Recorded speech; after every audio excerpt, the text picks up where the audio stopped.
Hi everyone, welcome back. In this video, I'm going to show you how to remove an admin from your Facebook page, or how you can remove yourself as admin from any Facebook page. First, log into your Facebook account and go to the home page. You can see I am on the Facebook homepage.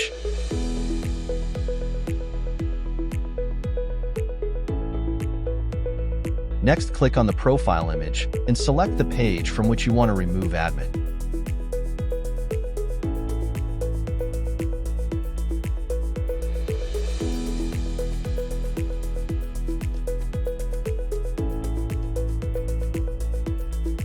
Then click on Settings from the left-hand menu.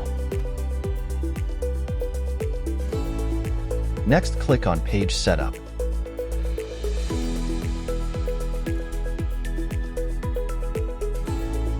Select Page Access.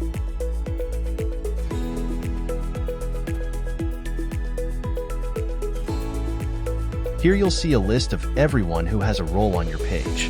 Find the person you want to remove as an admin. Then click on the three dots and select Remove Access. Enter your password and click Confirm to remove admin. Once you confirm it, you've successfully removed an admin from your Facebook page. Or if you have selected yourself, you have been removed as admin of that page. If you found this video helpful, please give it a thumbs up and don't forget to subscribe for more tutorials like this. Thanks for watching, and I'll see you in the next video.